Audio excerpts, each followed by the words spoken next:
tandanya orang yang dibaptis Roh Kudus seperti apa? Tandanya orang yang dibaptis Roh Kudus, satu apa? Yuk, ikuti Om Teguh ya. La la la la la la la. La la la la la la. Li li li li li li. Li li li li li li li. Agak cepat ya yang pertama, dan setelah itu kita gandeng yang kedua. Sudah siap? Oke. La la la la la la la la. La la la la la la la. Li li li li li li. Li li li. Oke, dua ya. Yang ketiga, apa apa apa. Agak cepet ya. Apa apa apa apa apa apa. Ya. Ini tandanya apa namanya? Tandanya? Tuh, tandanya apa? Kerasukan. Kemasukan. Saya setuju. Berarti teman-teman di sini luar biasa. Tandanya dibaptis Roh Kudus. Kemasukan katanya. Oh, kemasukan prosesan. Ya. Jadi, apakah tadi bukti kalau kalian bisa berkata dengan pelafalan apa berarti teman-teman sudah dibaptis Roh Kudus? Apakah itu tadi baptisan Roh Kudus?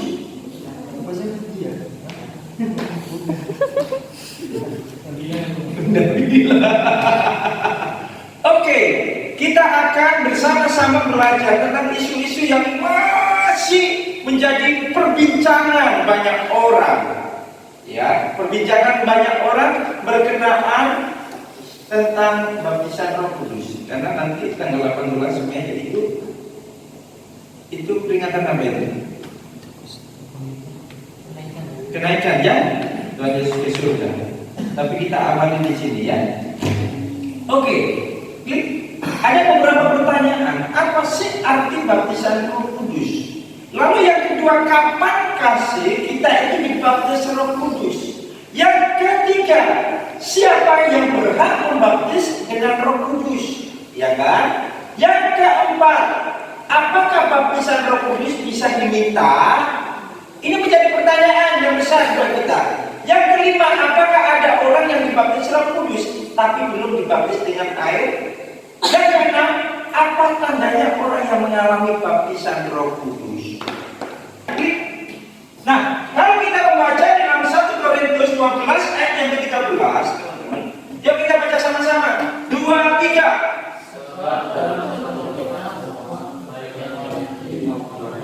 Mudah maupun orang merdeka telah dibaptis dari satu tubuh dan kita semua diberi minum dari satu roh. Oke, perhatikan. Ayat ini dialamatkan kepada siapa? Ayat ini dialamatkan kepada siapa? Jemaat yang ada di kota? Di kota? Korintus. Oke. Berarti jemaat di kota Korintus, namanya jemaat, berarti sudah percaya atau belum? Sudah percaya atau belum? Setuju? Setuju. Sudah percaya. Makanya disebut jemaat Korintus. Jemaatnya siapa? Paulus. Kalau tidak pernah punya jemaat, ya jemaat Tuhan. Perhatikan di sini. Sebab dalam satu roh, tidak ada roh yang lain. Yang disebut Roh Kudus itu. Kita semua, kita masuk dalam golongan yang mana? Orang Yahudi atau orang Yunani? Orang Yahudi atau orang Yunani? Yunani, bangsa kafir. Tapi karena percaya kepada Kristus, terhisap di situ. Maupun orang merdeka telah dibaptis. Perhatikan kalimat ini. Suatu yang sudah dikerjakan oleh Allah. Ya. Kata telah bukan kata akan. Apa bedanya telah dan akan? Apa bedanya? Loh. Kalau telah apa? Kalau telah apa? Sudah dilakukan. Kalau akan? Yo memang akan bantu. Kalau telah berarti sudah dilakukan, sudah dikerjakan. Tapi kalau akan berarti belum dikerjakan. Tapi di sini ayat ini mengatakan telah dibaptis. Berarti jemaat yang ada di kota Korintus adalah orang-orang percaya yang sudah dibaptis oleh Tuhan menjadi satu roh, satu tubuh, dan kita semua diberi minum dari satu roh, yaitu Roh Kudus. Oke, yang menjadi pertanyaan, siapa di sini yang belum merasa dibaptis Roh Kudus? Yang belum dibaptis Roh Kudus? Hari ini kami minta dibaptis Roh Kudus. Iya, oh iya. Mau dibaptis Roh Kudus? Loh, yang belum tadi itu loh, yang sudah nggak bisa, yang merasa belum. Mau dibaptis Roh Kudus? Mau? Oke, ya. Oke, ya. Perhatikan teman-teman, yang menjadi pertanyaan, baptisan Roh Kudus itu terjadi satu kali atau bisa berkali-kali? Ya, sampai menjawab. Baptisan Roh Kudus itu terjadi satu kali atau bisa berulang kali? Ya, sekali. Yang lainnya? Ya, sekali. Sekali. Oh, sekali.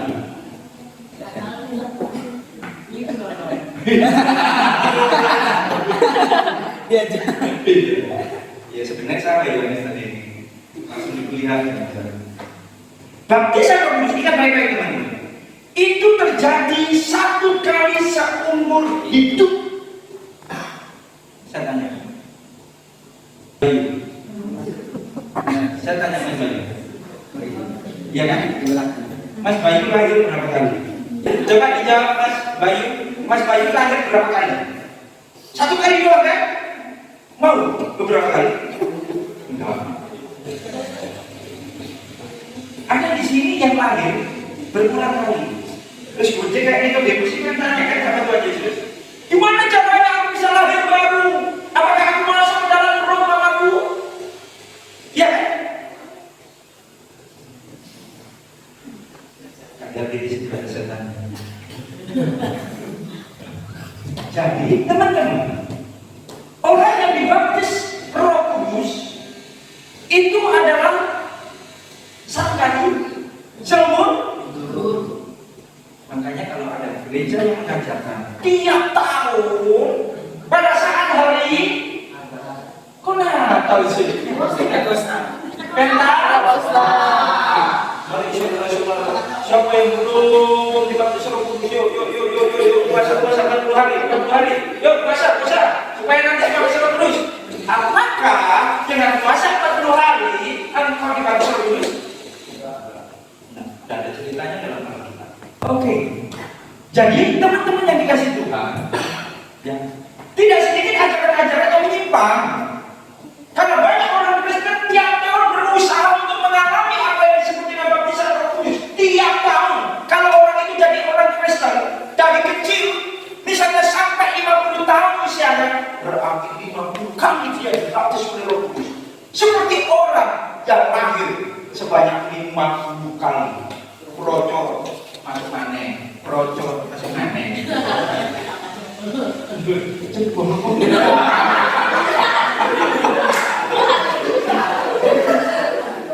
Ya betul, nggak salah. Nggak salah. Nah, orang-orang yang pemahamannya modelnya seperti ini, betul yang dibilang oleh siapa? Iya, betul.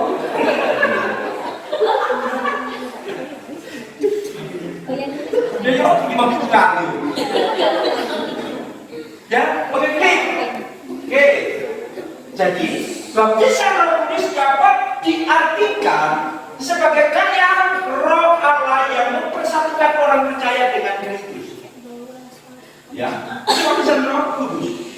Ya, bersama dengan orang-orang percaya lainnya dalam tubuh Kristus. Jadi, kalau kita punya saudara-saudara kita yang di Jepang yang percaya kepada Tuhan Yesus, itu adalah satu kesatuan. baptisan roh, ya. Oke, ya sip, klik. Nah, sekarang yang menjadi pertanyaan, kapan kita dibaptis Roh Kudus? Efesus 1 ayat yang ke-13b. Di dalam Dia kami juga ketika kapan? Jadi baptisan Roh Kudus dialami oleh seseorang kapan itu waktunya? Ketika kita percaya. Saya tanya, yang membuat diri seseorang percaya kepada Kristus siapa? Roh Kudus. Tidak mungkin kemampuan kita tidak akan mungkin mampu berkata Yesus itu Tuhan kalau bukan itu Roh Kudus yang tinggal di dalam kita. Saya ambil contoh ini. Perhatikan ini ya. Oke, ini ada lampu ya. Oke, orang yang dibaptis Roh Kudus secara otomatis dia langsung percaya kepada Kristus. Karena dasar percaya seseorang kepada Kristus harus Roh Kudus diberikan terlebih dahulu. Perhatikan, seperti ini. Jadi ketika saya tombol saklar ini langsung nyala. Jadi ketika Roh Kudus diberikan kepada kita, maka ada kemampuan buat kita untuk percaya kepada Yesus. Kalau ada orang berkata, aku percaya karena aku berespon. Saya tanya teman-teman, saya tanya ya. Pada saat manusia jatuh dalam dosa, kondisinya manusia gimana? Kondisinya manusia gimana? Apa? Jika kamu makan buah dari tengah-tengah pohon itu, maka kamu mati. Nah, mati rasanya. Sakit ya? Iya, batin normal. Oke, ya. Oke, teman-teman, kenapa ketika saya cubit tak tanya sakit enggak? Iya, sakit. Kenapa? Gimana sih? Kenapa? Kenapa? Kenapa? Karena hidup. Coba. Siapa pernah mandiin orang mati? Angkat tangan. Kalau mandiin orang mati, kok gosok-gosok sabun itu sampai berbusa-busa masuk hidung, masuk mulut ya anak-anak. Kenapa? Karena sudah mati. Dicubit terasa enggak? Enggak. Iya, telinganya disentil-sentil. Ayo, kamu. Marah enggak? Enggak, kenapa? Mati. Kondisi kita semua sebelum percaya kepada Tuhan Yesus adalah mati. Orang mati bisa berespon tentang kebenaran? Bisa? Enggak. Tidak mungkin. Orang mati rohani bisa mengenal Tuhan yang benar? Bisa? Tidak bisa. Jadi orang-orang yang belum percaya Tuhan Yesus itu mayat yang berkeliaran.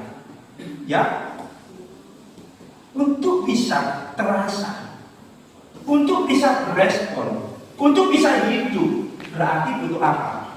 Harus ada rohnya. Betul ya? Kalau tubuh jasad ini mati, maka butuh yang namanya roh untuk menghidupkan. Kalau roh yang sudah dikaruniakan dalam diri orang itu bisa berespon enggak? Bisa. Kok cubit sakit? Ya kan?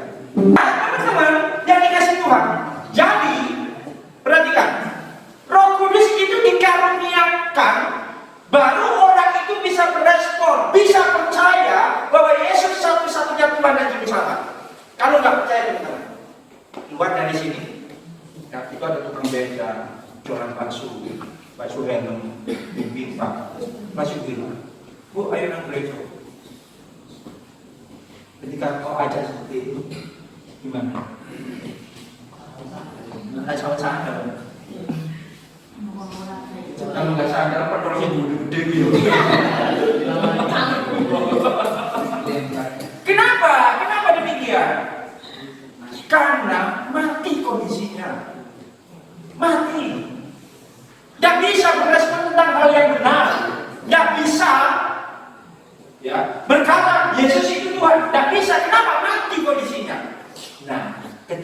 Kudus dikaruniakan kepada kita saat apa?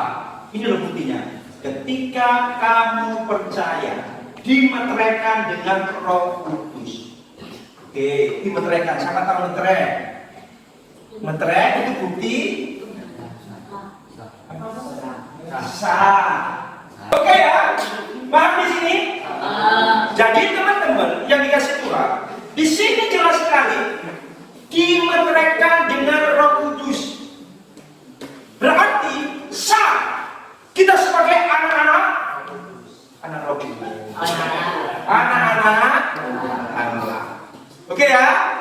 Status kita berubah menjadi anak Allah. Yang dulunya anak setan, sekarang menjadi anak Allah. Oke ya? Jadi meterai itu tanda sah bahwa diri kalian sudah ada Roh Kudusnya. Timbul pertanyaan, oh, Roh Kudus itu keluar masuk enggak? Kalau keluar masuk itu namanya cailaku.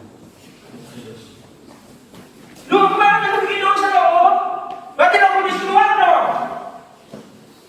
Bisa nggak seperti itu? Roh Kudus keluar masuk? Enggak. Yang keluar masuk itu cailaku. Tidak? Tahu jalan itu? Tahu. Ya kundur itu. Pakai kelapa. Oke, klik. Nah, siapa yang berhak membaptis dengan Roh Kudus? Siapa yang berhak? Perhatikan. Sudah berkata demikian. Siapa yang berkata ini? Siapa yang berkata? Tuhan Yesus. Ia mengembusi mereka. Siapa mereka? Murid-muridnya yang bukan murid tak mungkin. Ya. Ia mengembusi mereka dan berkata, terimalah Roh Kudus. Siapa yang punya hak dan wewenang untuk membaptis Roh Kudus? Allah. Allah sendiri, bukan pendeta, apalagi pendekar. Enggak. Tapi ada yang namanya pendeta gede. Ya kan? Kalau bikin KKR 5.000-8.000 orang, ayo semua pegangan tangan. Saya pernah memegang tangan cewek yang halus sekali. Lalu disuruh pegang, ya tak pegang loh. Bisa mati deh. Semua disuruh pegangan dan dibilang seperti ini, jangan ada yang putus supaya ada transfer spirit. Wis. Saya mikir, wah, kok nggak ada transfer uang ya? Oke ya. Mari ikuti saya. Ikuti ada kan? Kata-kata saya pinjam sebelah saya.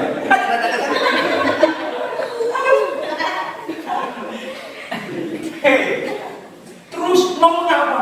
Terima Roh Kudus. Saya ingat ada sulapan di jalan-jalan jualan jamu itu. Loh iya seperti ini. Kalau ibu saudara-saudara semuanya, jangan pernah tinggalkan tempat ini. Kita akan lihat orang mati bisa hidup. Dengarkan baik-baik, semua mata tertuju di tempat itu.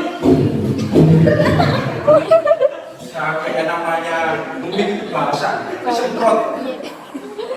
Siapa yang pernah lihat orang jalan jamu seperti itu? Ada? Ada di gereja.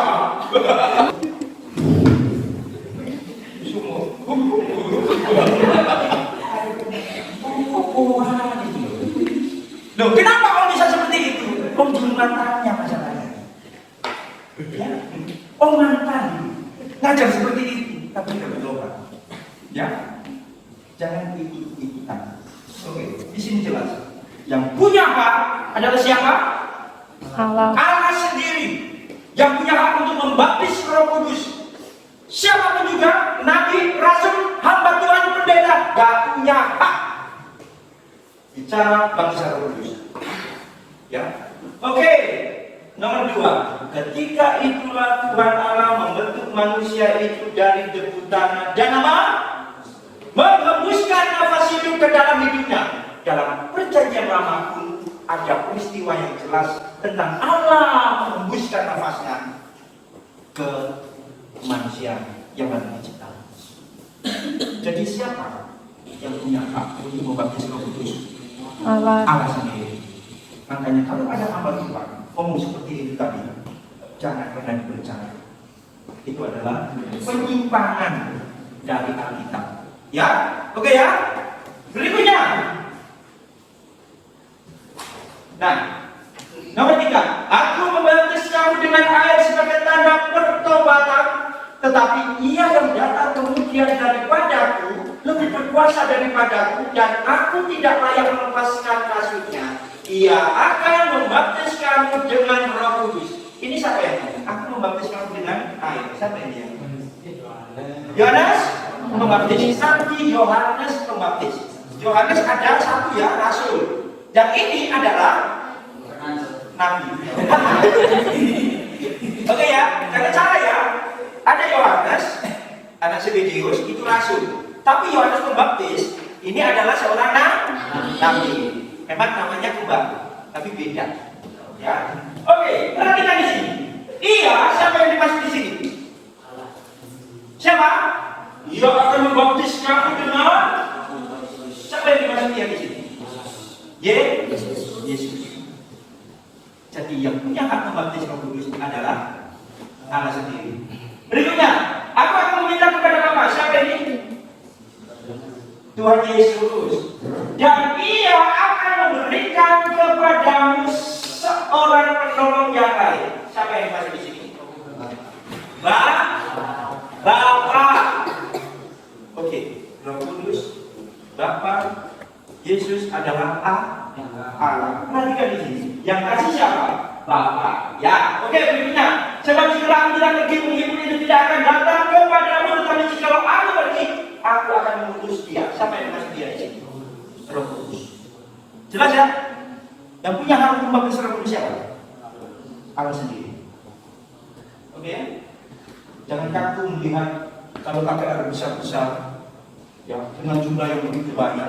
Tapi kalau ajaran yang menyimpang, hati-hati, itu racun buat kalian.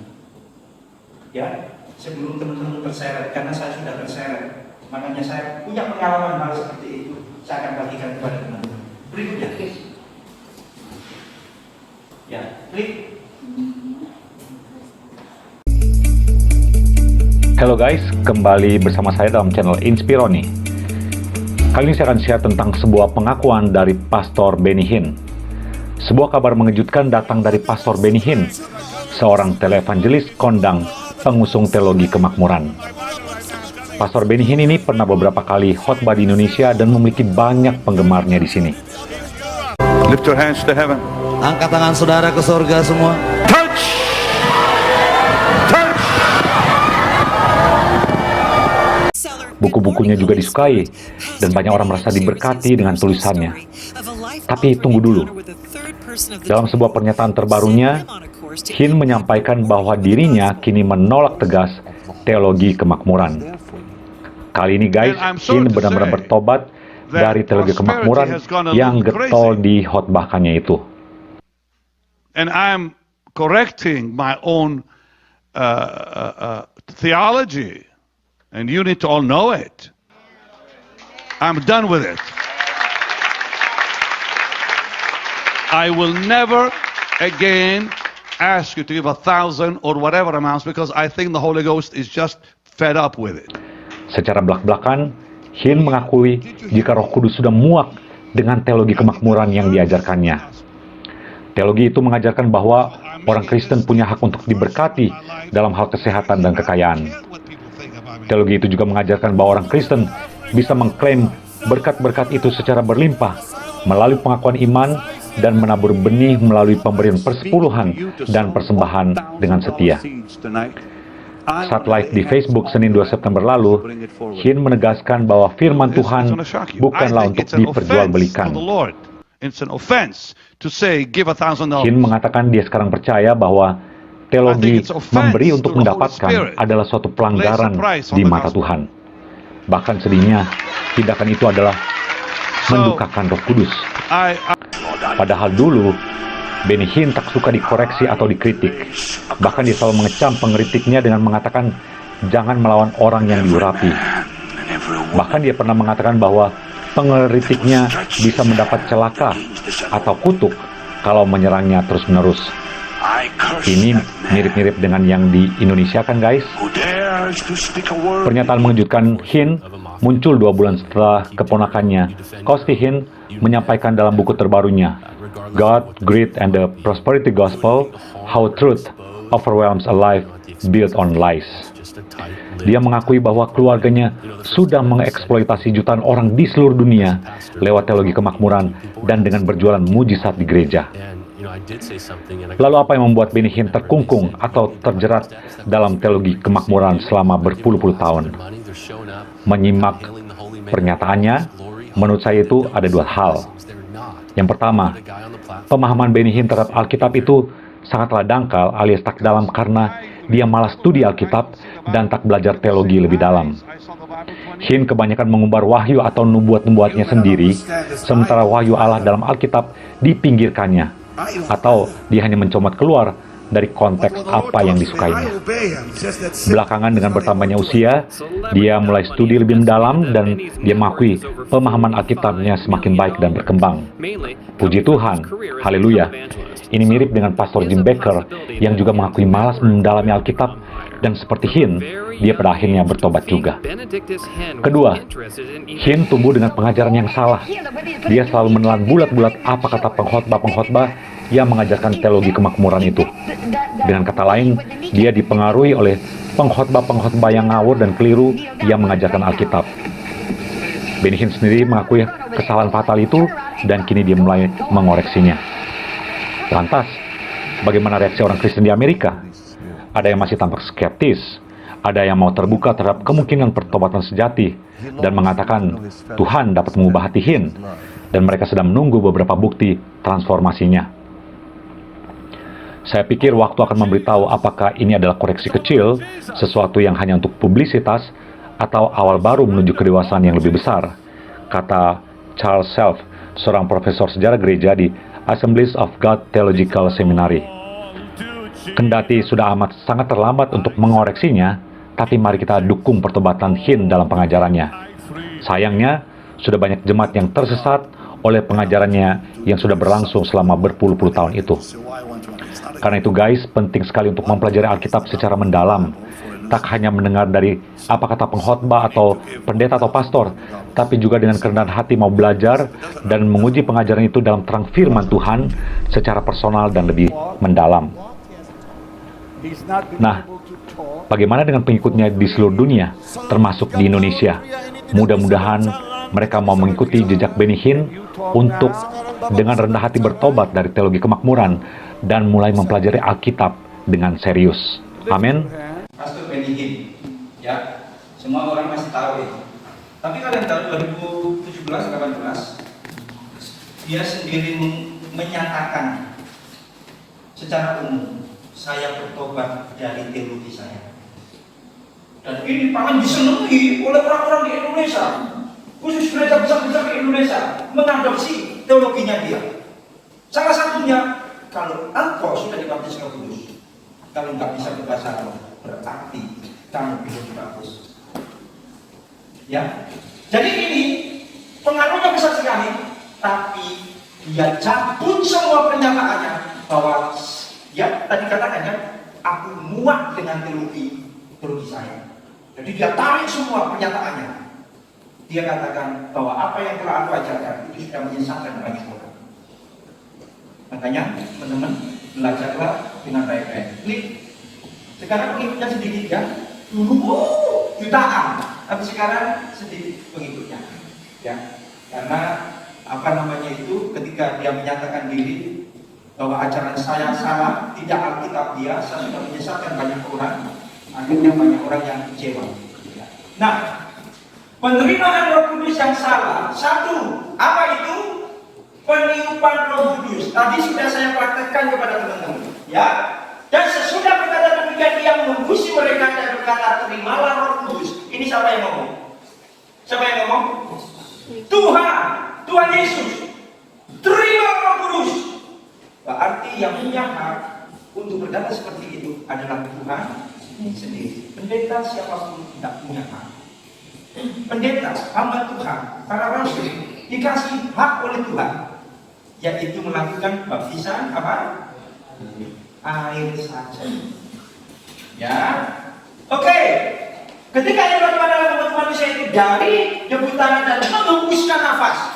Jadi sekali lagi saya tekankan, itu pekerjaan Tuhan sendiri, bicara baptisan Roh Kudus. Berikutnya, penerimaan Roh Kudus yang salah, orang yang sudah dibaptis Roh Kudus sudah pasti berbahasa. Sudah pasti berbahasa. Nah ini salah pandangan seperti ini. Ya, nanti kita akan belajar. Ada 100 lebih pelafalan bahasa yang katanya diklaim sebagai bahasa roh. Benarkah demikian? Ya, itu banyak sekali. Dulu saya diajari. Kalau kamu baru lahir baru, maka kamu harus belajar. Belajar apa? Bicara. Yang pertama, panggil Papa. Seperti anak kecil. Jadi umpamanya seperti anak bayi. Orang tua kan biasanya memperkenalkan dirinya kepada anaknya kan? Ya kan? Ini kakak ini pasti kalau memperkenalkan anaknya kan dikasih pelafalan yang mudah dimengerti dan mudah diucapkan. Pertama, Papa. Papa. Lebih cepat. Papa. Cepat lagi. Papa. Sudah kan saya lafal. Loh, kamu jangan jadi bayi rohani terus. Kalau kamu sudah bisa ngomong apa-apa, maka kamu ngomonglah pelafalan yang lain. Contohnya apa? Mama. Kalau papa sudah kan? Mama. Coba ikuti. Mama. Lebih cepat. Mama. Cepat lagi. Mama. Berkali-kali. Mama. Iya kan? Kalau kamu semakin usia bertambah, masa ngomongnya cuma mama sama mama. Ya panggil ter. Kamu punya tante kan? Iya, ter. Supaya perbendaharanya banyak. Dipanggil lagi ter.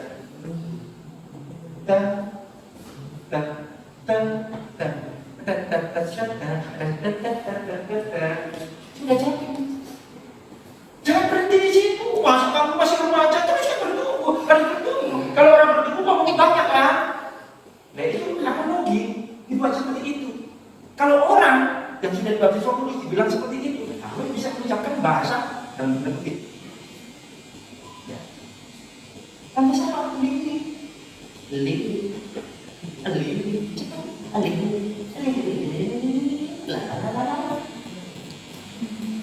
ternyata teman-teman berkembanglah. Nah kita lihat di sini, ya istilah glosolali atau karunianikan 50 ada dalam Perjanjian Baru. Artinya apa sih? Artinya apa? Bahasa yang dapat dimengerti. Kisah Para Rasul pasal 2. Lalu mereka menggunakan penyangkalan seperti ini. Lupa, orang berbahasa Arab itu kan hanya tahu dia sama Tuhan kan? Pernah yang mendengarkan penyalaan seperti itu kan? Berarti bahasa itu tidak dimengerti. Seperti yang dikatakan oleh 1 Korintus. Karena itu kan percakapan dengan Tuhan secara pribadi. Yang tahu adalah Tuhan sendiri. Benarkah demikian? Benarkah demikian? No. Kalau Alkitab dalam 1 Korintus memang ada kata bahasa itu tidak dimengerti. Dalam pengertian apa? Saya ambil contoh dalam Kisah Rasul. Yang ada di Yerusalem itu siapa? Para rasul kan? Orang-orang percaya kan? Ada banyak orang-orang yang namanya bersiaran ke Yerusalem, ke Bait Allah dari mana saja? Ethiopia, dari Mesir, dari Turki, Yordania, dari Arab, ya kan? Hampir ada 16 negara orang-orangnya kumpul di situ. Tiba-tiba rasul-rasul yang bisa bahasa Aram, bahasa Ibrani, tiba-tiba ketika memuji Tuhan menggunakan bahasa yang tidak mereka kenal. Bahasa Arab, mereka tidak bisa bahasa Arab. Tapi pada saat pencurahan Roh Kudus di situ, tiba-tiba mereka memuji Tuhan dalam bahasa Arab. Rasul yang lain tiba-tiba memuji Tuhan dalam bahasa Ethiopia. Rasul-rasul itu ngerti nggak bahasa yang diucapkan? Ngerti nggak? Nggak ngerti. Tapi bahasa yang mereka ucapkan dimengerti nggak sama orang lain? Dimengerti. Orang yang datang itu loh, kan ini orang Galilea semua. Lu kok ngerti bahasa saya ya? Posisinya ini orang Arab gitu ya. Orang Ethiopia juga. Loh, dia ini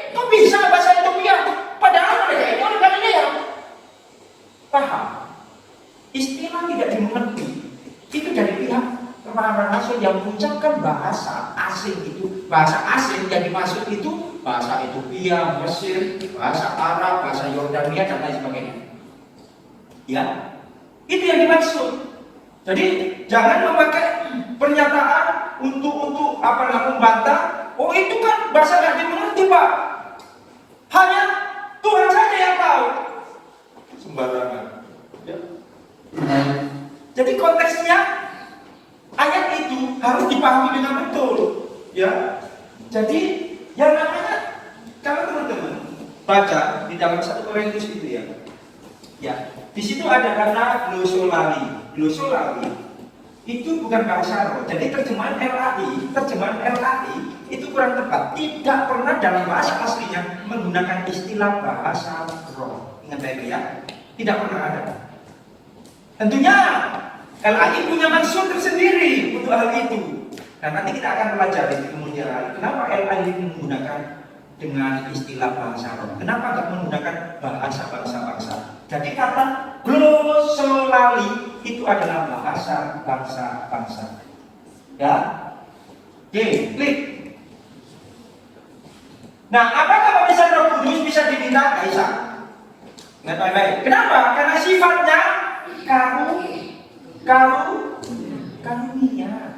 Yang namanya karunia bisa diminta enggak? Bisa enggak? Bisa.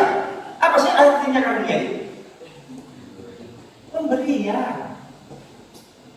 Kalau saya tergerak dan berkehendak untuk memberi sesuatu, misalnya dari sekian banyak saya kasih uang cuma dia sedikit aja, kalian protes? Protes? Bisa protes? Ya. Bisa. Tuhan protes kan? Ya. Oh iya. Tidak akan mungkin bisa protes. Kalau saya kasih uang kepada Yasin, yang lainnya nggak bisa protes kalau saya berkehendak untuk kasih kepada dia. Itu namanya karunia. Kasih karunia. Ya. Makanya keselamatan itu kasih karunia. Orang yang lain bisa protes sama Tuhan. Loh kenapa saya kok nggak diselamatkan? Dia akan diselamatkan. Dan saya protes. Itu namanya kasih karunia. Perhatikan di sini. Ya. Tidak bisa. Perhatikan. Ini dalam Yohanes ya. Yang dimaksudkan adalah roh yang akan diterima oleh mereka yang percaya kepadanya, sebab roh itu belum datang karena Yesus belum dimuliakan. Roh yang akan diterima oleh mereka yang apa? Yang tandanya percaya. Makanya tidak mungkin orang di luar Yesus punya Roh Kudus, tidak mungkin. Ya, oke ya. Di sini Roh Kudus. Nah, ini pertanyaan buat teman-teman. Roh Kudus memberi karunia-karunia kepada orang percaya itu beda dengan Roh Kudus dikaruniakan kepada orang percaya. Siapa yang tahu jawabannya? Bedanya di mana?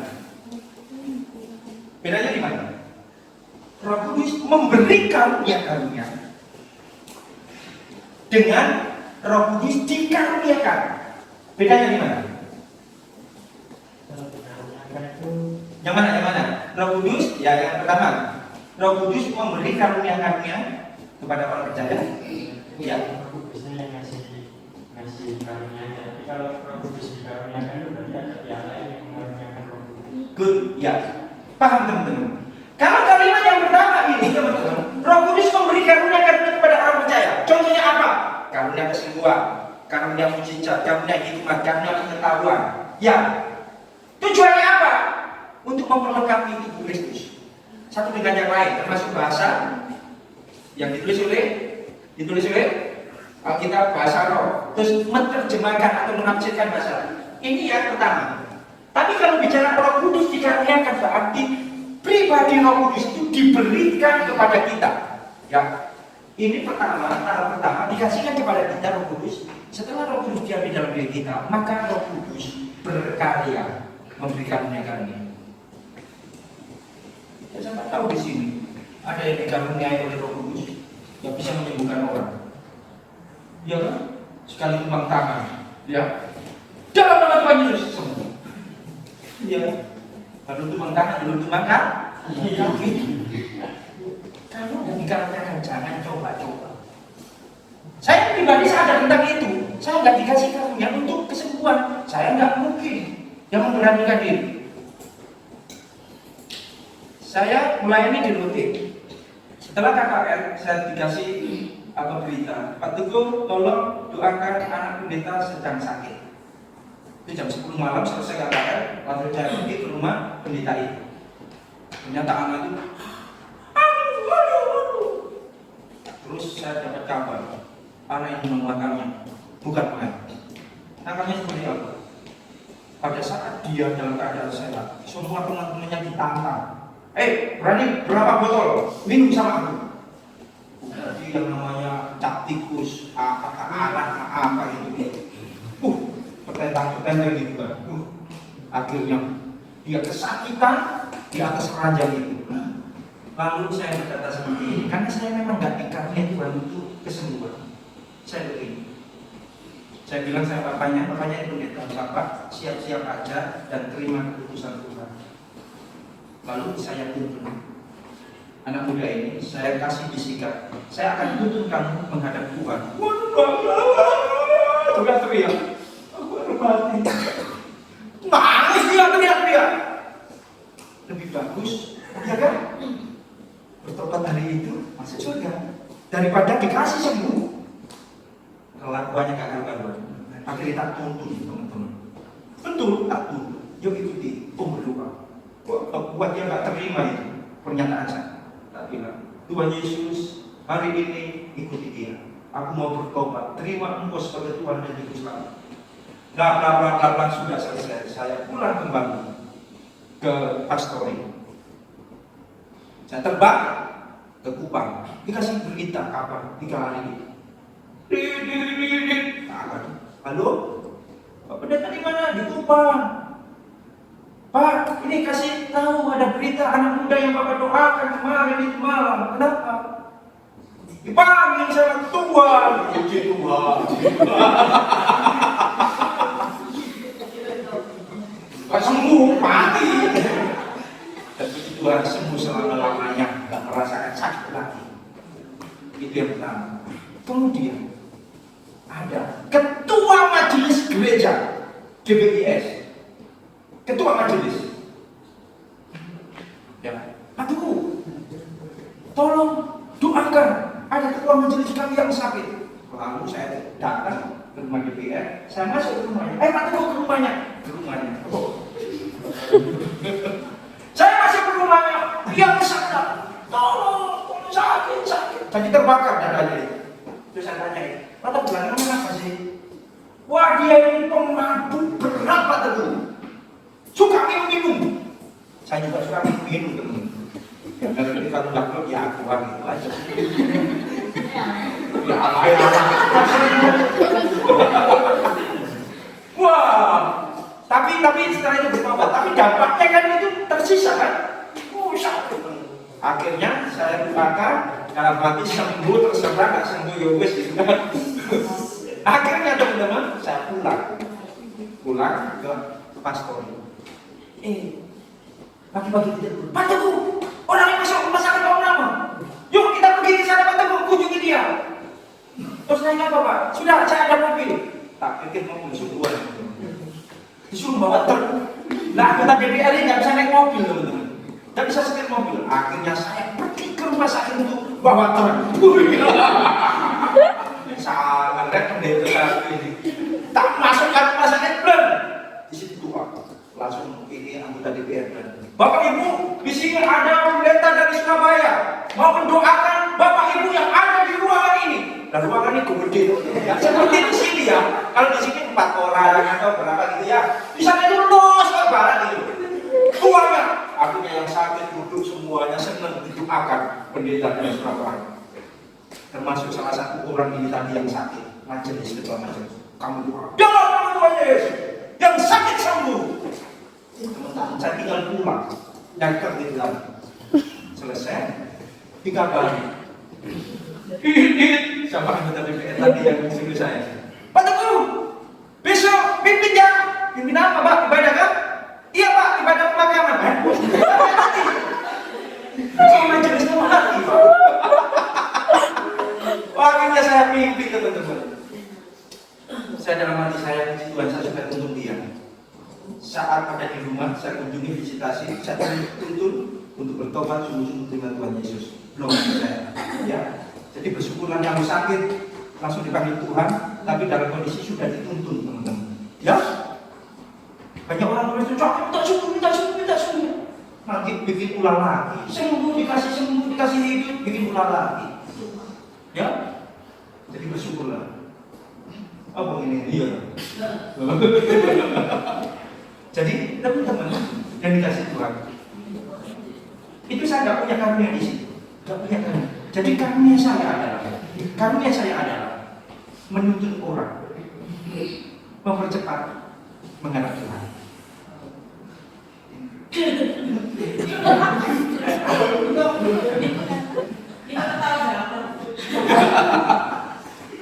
Ya, jadi itu namanya Roh Kudus memberikan karunia-karunia. Ya, karunia pengetahuan. Orang itu pintar sekali ya. Kalau menyampaikan firman, kalau menyampaikan khotbah dan sebagainya, ini namanya karunia. Jangan coba-coba. Kalau nggak dikasih karunia pengetahuan, jangan coba-coba ngajar orang. Aku. Memimpin orang aku.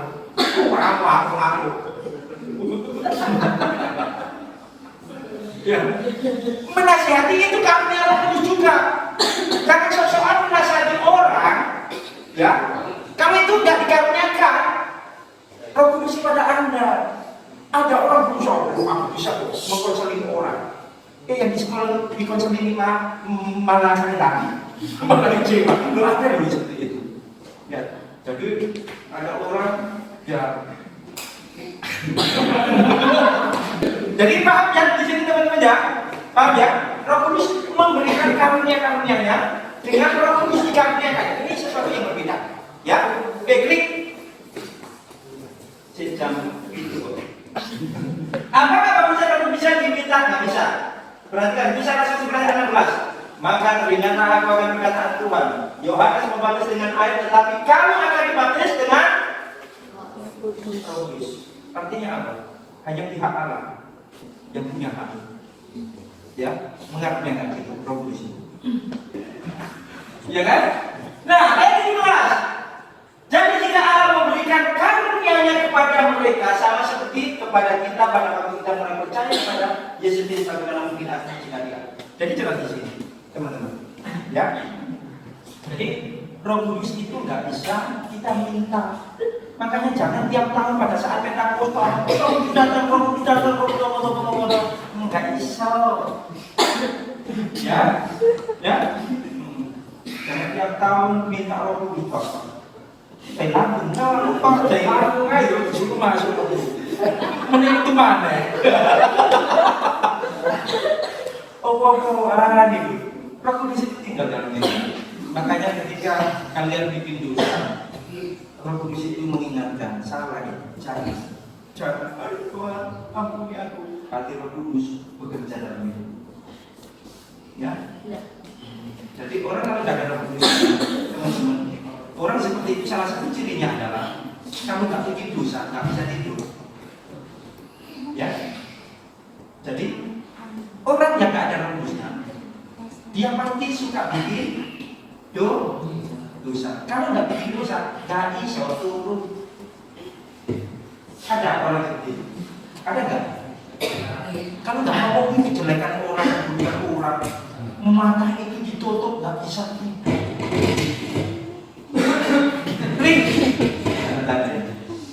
Apakah ada orang yang dibaptis Roh Kudus tetapi belum dibaptis dengan air atau sebaliknya? Ada nggak? Ada. Ya, misalnya ada. Ya, ada. Apakah ada orang yang dibaptis Roh Kudus tapi belum dibaptis dengan air atau sebaliknya? Ada. Contohnya?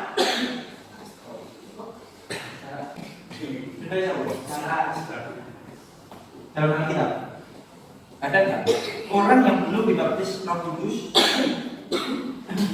tapi sudah dibaptis air? Ada. Atau sebaliknya, ada orang yang sudah dibaptis Roh Kudus tapi belum dibaptis air. Ada contohnya.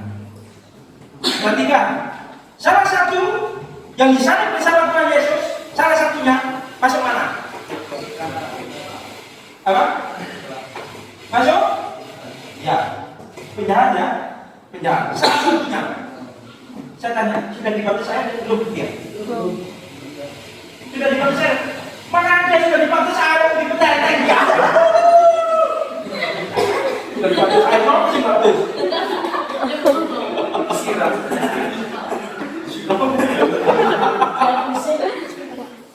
Dia belum dibaptis air, tapi sudah dibaptis Roh Kudus. Tuhan bilang apa? Hari ini juga aku akan bersama-sama. Engkau akan bersama-sama dengan aku di taman bungkul. Ya kan? Iya. Artinya apa? Yesus ingatlah akan aku. Itu iman. Itu percaya. Ya. Berikutnya. Oke, klik apa saja? Nah, tanda orang yang sudah dibaptis Roh Kudus satu. Apa? Percaya kepada Kristus atau lahir baru. Berarti orang yang sudah dibaptis Roh Kudus itu satu kali untuk seumur hidup selamanya. Makanya ya, jangan tiap tahun minta seperti itu. Itu salah. Tidak ada seorang pun yang dapat mengaku Yesus adalah Tuhan selain oleh Roh. Artinya gini, kalau orang tidak ada Roh Kudusnya, tak mungkin dia bisa berkata Yesus itu Tuhan. Kalau orang ada Roh Kudusnya, berarti tandanya orang itu bisa berkata Yesus satu-satunya Tuhan dan Juru Selamat. Yang kedua, hidup dalam Roh itu pasti. Tetapi kamu tidak hidup dalam daging, melainkan dalam Roh. Jika memang Roh Allah diam di dalam kamu, tetapi jika orang tidak memiliki Roh Kristus atau Roh Kudus, ia bukan milik Kristus. Ya, klik terakhir. Jadi baptisan Roh Kudus hanya terjadi sekali untuk seumur hidup bagi orang percaya kepada Yesus. Dan yang hanya dapat dilakukan adalah Allah sendiri. Oke, ada pertanyaan di sini.